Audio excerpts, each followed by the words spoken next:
Hello everyone and welcome back to the Blackfoot Book Club and another volume of my essential film reviews collection. Thanks for being there everyone and welcome back. This is Ed Wood from 1994, directed by Tim Burton, and my second all-time favourite film from the master craftsman.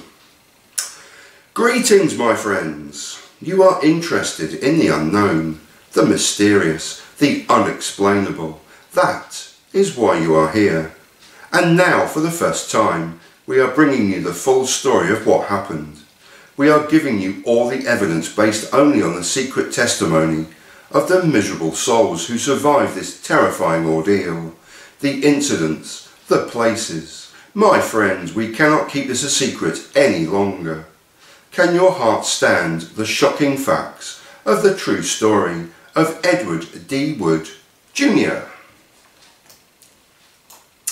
I had zero knowledge of Edward D. Wood prior to watching this film.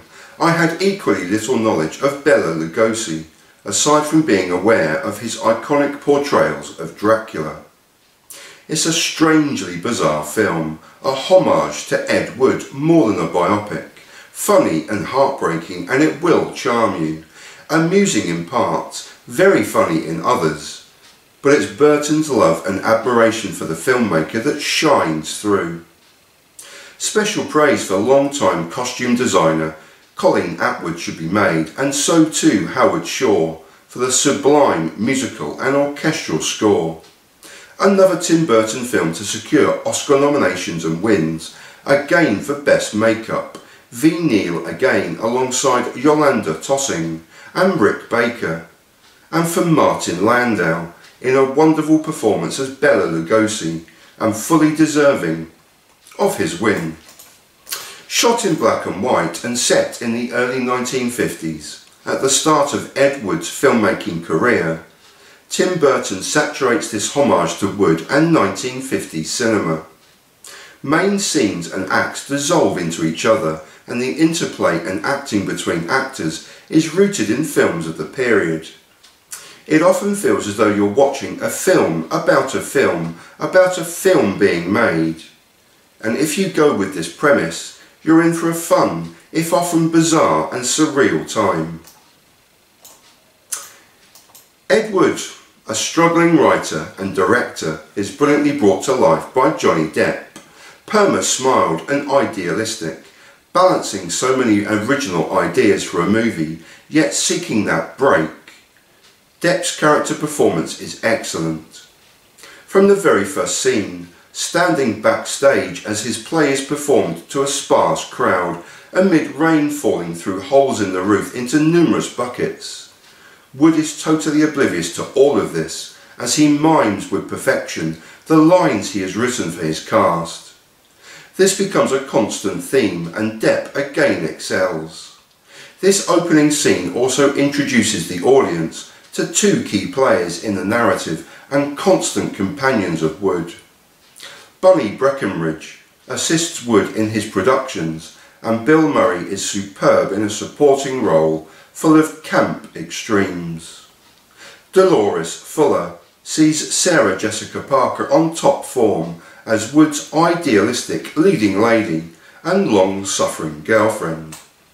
Since acknowledged as the worst director of all time in many circles and gaining a cult following in doing so, we follow Wood as he creates films such as Glenn or Glenda, Bride of the Atom and Plan 9 from Outer Space, and we meet a burgeoning cast of characters as we go.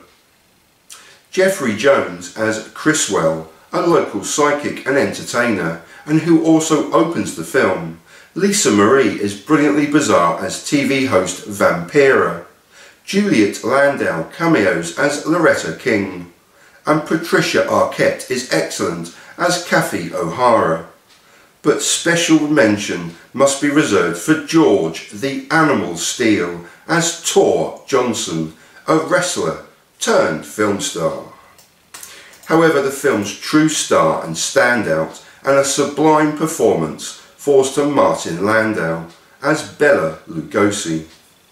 Rightly acclaimed with a deserved Oscar, it's a character performance as high as I've seen, again adding to the film within a film within a film aspect. Landau's portrayal of Lugosi as a brash, arrogant loner figure soon melts into a lovable performance of endearment and of the joy of acting. Saved by Ed Wood on a number of occasions, the interplay between Depp and Landau is both excellent and affecting. The two also share many in-jokes, some subtle and some not so, but still engagingly funny, as when Lugosi, dressed as his iconic alter ego Dracula, attempts to scare away children at Halloween. There's also a lovely scene, seconds only of screen time, whereby you see Ed Wood and Lugosi watching one of his films on television with a huge picture of Dracula hanging on the wall. Not subtle, but highly effective. Be warned, it's strange and bizarre, but heartwarming and charming too. It may leave you with a huge smile on your face at the end, which is apt considering the constant forced smile of Depp's Ed Wood. My second favourite Tim Burton film, and an all-time classic. Ed Wood, from 1994, directed by Tim Burton, and I couldn't possibly highly recommend it enough to you. And I live in peace and in solidarity. Thanks for watching. See you again soon. Peace.